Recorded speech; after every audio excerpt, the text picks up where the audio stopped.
Welcome to our special series of podcasts from Business in Vancouver, honoring our recipients of the Chief Financial Officer of the Year Award. The awards and our podcasts are made possible with the partnership as the presenting sponsor of the Chartered Professional Accountants of British Columbia and with the sponsorship of TELUS. We're grateful for their support, particularly during a very challenging year. And it has been a really challenging year for almost all businesses. And our 6 recipients are emblematic of how financial stewardship has excelled in many instances in our province. Our guests today are 2 of the 6 winners. Other podcasts in the series will feature the 4 others. CFO Simon Bodymore of Tasktop Technology is one of our province's most innovative technology firms, focusing on the field of enterprise software solutions, is the winner in our small private category. And CFO and Vice President Don Matheson of UBC Properties Trust, the property management company of the significant UBC endowment lands, among other things, is the winner in our large private company category. Congratulations to both of you. Welcome to the podcast. Thanks, Kirk. Thank you.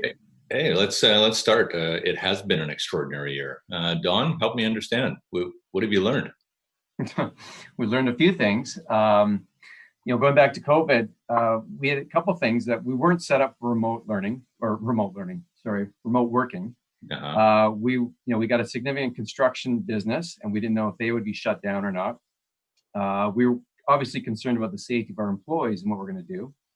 And we got a significant rental portfolio, and we're concerned how we're going to interact with our tenants, how we're going to turn suites over, how we're going to do maintenance. So we had a lot of challenges that we had to face, and we covered them off, I think, pretty well. You ticked the box. You're okay? Yes, we did. Simon, what about you? What about your tasks in this? I think we learned just how resilient our staff really were, because we went from watching things on the news and realizing that something was happening to the following day closing the offices, sending everyone home and going, well, how do we now interact? We turned the business on its head and we came through just fine. There was really only a period of about a week where we had to figure out just how to enable people to continue working. And then we realized that all our staff, they're rock stars, they're completely resilient, and they adapted really quickly. Hasn't been without its challenges. We still have them today. As you can see, I'm working from home still. We haven't opened up our offices yet. And we're having to be accommodating for people who have, less than ideal situations at home or less than ideal work situations. But, the team has pulled through. Also dealing with enterprise customers. They are large enterprises that cannot adapt quickly to things. And that was likely the biggest challenge for us, helping work with customers in an environment where we can no longer go and sit down with them and work with them. Mm-hmm. That was probably the biggest challenge we had. Yeah. Don, when a pandemic hits, how does a CFO lean in? Well, certainly my management style is a bit more collaborative and hands-off. I mean, I got a great support team here that are very qualified to their job. But in this particular situation, I became quite hands-on. I think people were looking for more leadership and direction and how to do things. So I rolled up my sleeves, got in there, and it's probably a little bit more demanding of my staff in terms of deadlines and quantity and quality material, because we were running scenarios like right off the bat. You recall it, Trudeau was giving those daily updates in Ottawa, and so saying, okay, there's another program. How does that impact us? How does that impact the bottom line? We got to change this. Let's model this. It was kind of crazy, but I think having one person take responsibility for it certainly helped us out. Does that greater hands-on thing come with a little bit of a risk about what your team feels and how it has autonomy or a bit of freedom? No, I don't think so, because I've reverted back to my previous style right now. But at the time, I think they were just looking for some direction. I mean, everyone was willing to chip in, and I was involving the entire team throughout the entire process, but it just needed someone to take ownership of that process. And I did that. Simon, tell me a little bit about, how you had to lean in. Yeah. So, similar to Don, I think the experience was the team wanted guidance and they wanted to feel that we had things under control. Very different experience in a small company. The CFO wears many hats. So finance is not the only thing that kind of rolls up to me. You know, HR and facilities and all that fun stuff comes as well. IT, where you know, we're scrambling to try and make sure people have enough office equipment at home to do their job. So it's definitely a period of proving whether you're organized or not, and whether you could make decisions quickly. And I think the decisions didn't necessarily have to be the right ones. They just had to be made confidently, and you had to be willing to change your mind the following day. And I think that's become our life right now. It's like, how do you do the best today, knowing that tomorrow is going to be different? It's kind of ironic too, Simon, that we have a March 31st year end. And so we had just presented our annual budget. And literally the next month, we're running these multitude of scenarios and options, basically showing all the ways that we can show this budget is not going to happen. Yeah. Is there such a thing as a 2020, 2021 budget? No, it's been modified 3 times already. Yeah, I think we were told at a board meeting not to refer to something as a budget, but a scenario. You know, this is something that may happen. It likely won't. So it's a scenario. Tell us what the next scenario is, and we'll go off that one. Yeah, we make a little bit of light of it, but it is actually really quite consequential, isn't it? The ability to maneuver and navigate on the basis of almost the last week's financial performance.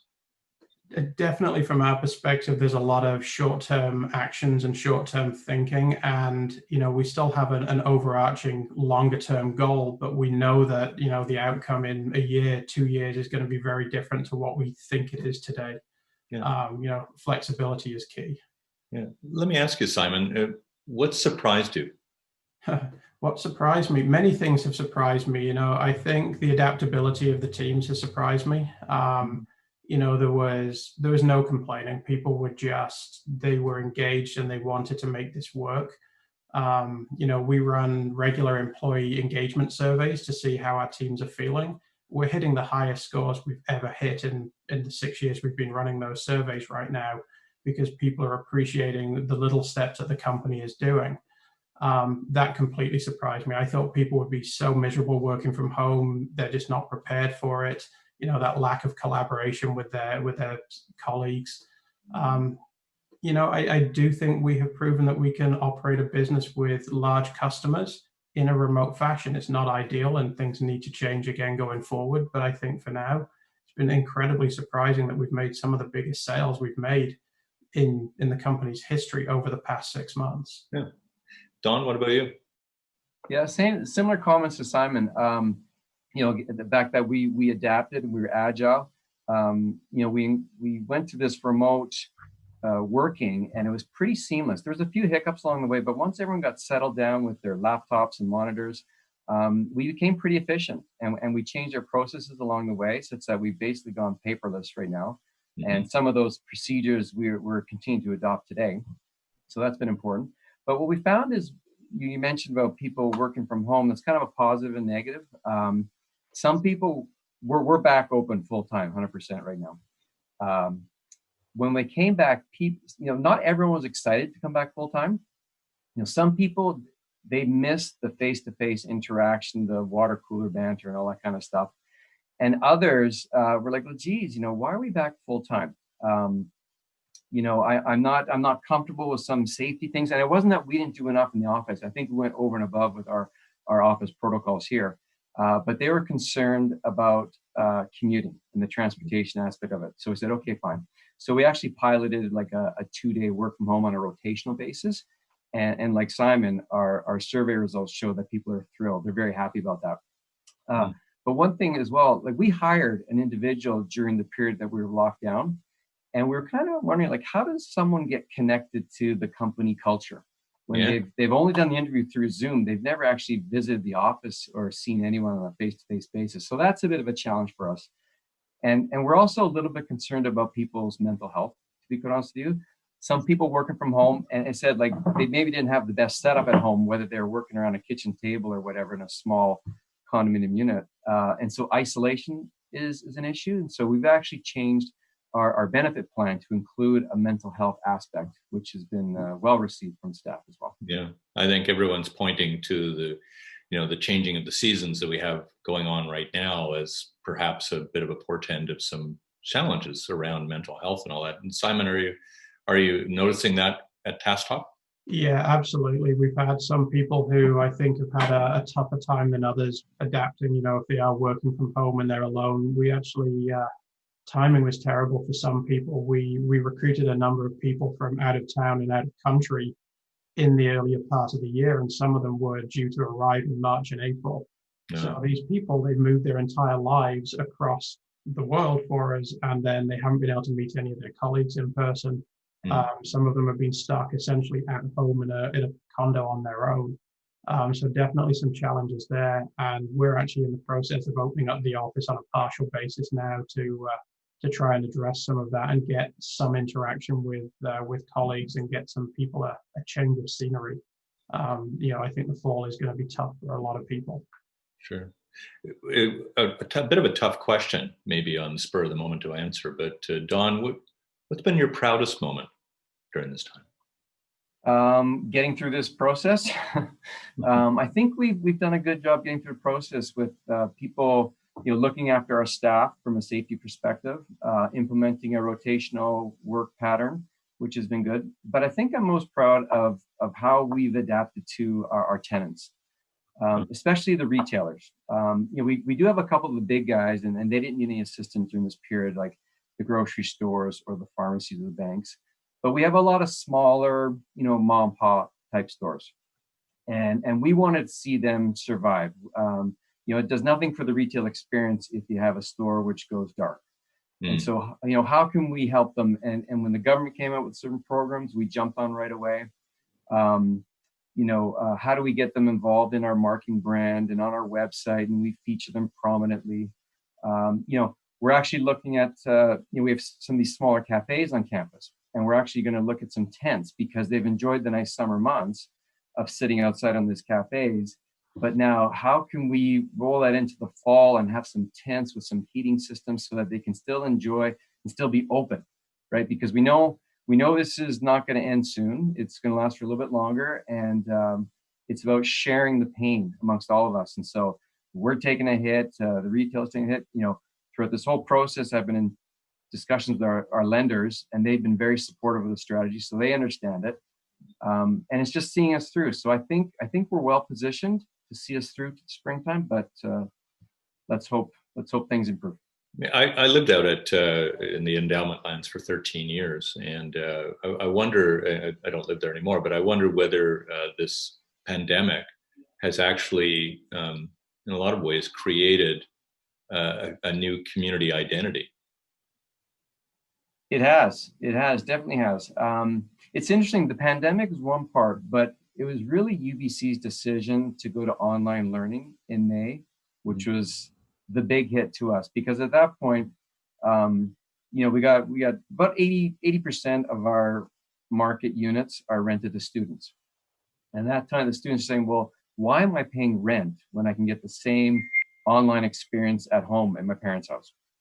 And so at that point, the demand fell off the cliff. And when the demand is gone, there's no one visiting our shops and services. So it trickled down to our retailers. So that had a bigger impact on us than the pandemic itself.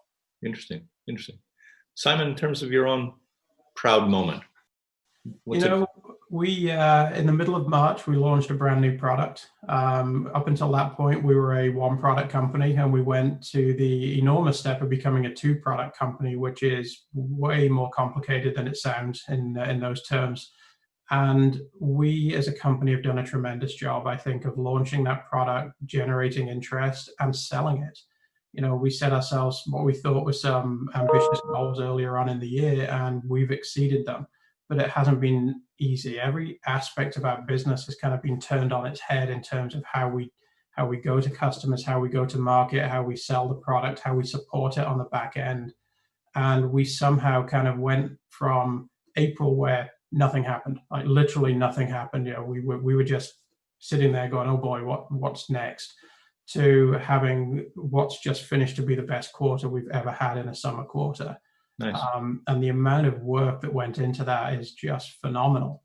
So I think just figuring that out on short notice, that makes me really proud. Yeah. Let me continue with you, Simon. I mean, I asked about what you learned, which you answered like Don did, about the operations, what you learned about your operations. What did you learn about yourself? You've got to embrace change and not be afraid of it. I think as finance people, we like consistency and we like predictability, and we don't have that today. Every day is going to bring something new. And I think I personally learned to just roll with the changes, whatever they are. We'll adapt, we'll figure it out, and let's see what tomorrow brings.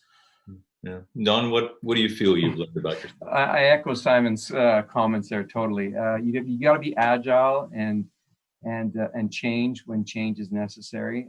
So I echo your comments totally, Simon. Yeah. So we're here talking in mid-October, and what I wonder from you is, what do you think is possible now to predict, and what isn't possible to predict about the year ahead, Don? Well, for us, it's UBC, their decision to go to online learning is a big deal for us. I don't think they're going to go back in the springtime. So the next 6 months is going to be kind of a steady state for us. And again, I'm worried a little bit about the winter months and the weather and how our retailers are going to fare during that period. Mm-hmm. I think our residents are going to be okay.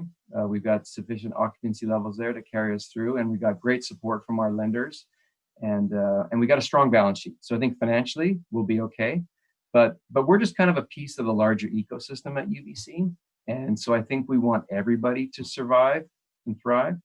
So we want to support our retailers as best we can. Yeah, Simon, tell me a little bit about what the knowns and the unknowns are. The knowns are that we have a product that's great in the market and that is selling, and we believe that we can sell even more of it, and we're actively hiring people, we're actively staffing up and trying to expand. We're doing this against an environment where, we're in a pandemic. The rates of infection are going up in certain markets, but not in others. We don't know what that's going to look like or when a vaccine will come. But more importantly, if you look at our biggest market, which is the US, it's an election year, and it's a particularly interesting election year. And we just don't know what the impact is going to be there. There's lots of talk of recession. There's lots of turmoil. In a general normal election year, things are pretty lumpy around that time anyway. But this year, who knows what it's going to bring. So, we're kind of on a knife edge right now, that we're building up for the demand that we think is there, and yet we don't know what that economy is going to do. And if it takes a turn one way or the other, we could be really impacted. Okay. I'm looking for a really honest answer here. Don't be afraid to answer it in a way that might not be the way you think it needs to be answered. Don, do you like your job more than you did before the pandemic? Yes, because like Simon said previously, you can get a little stale and routine and repetitive through a task. We were thrown a big curveball in March and April, and it was actually a little bit exciting. There's a lot of uncertainty, of course, with we got a big construction part of our business, and we didn't know whether that'd be shut down. And if that was shut down, things would have turned out quite a bit differently for us. But the fact that we were continue on was a good thing.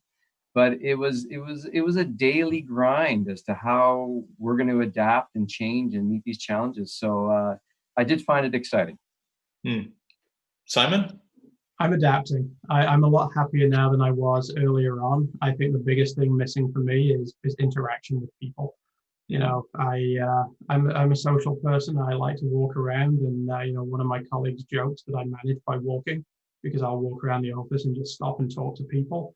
I can't do that now. So, it's definitely something that I myself am having to work on. But I'm a lot happier than I was 6 months ago. Nice. Well, keep on that trajectory, I guess.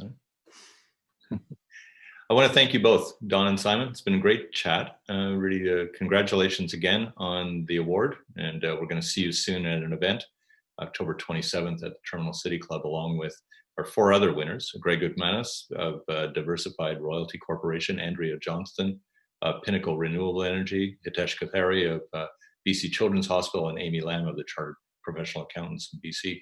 Thanks for your time today, guys. Thank you. I'm Kirk LaPointe, publisher and editor-in-chief of Business in Vancouver. Thanks a lot for joining us.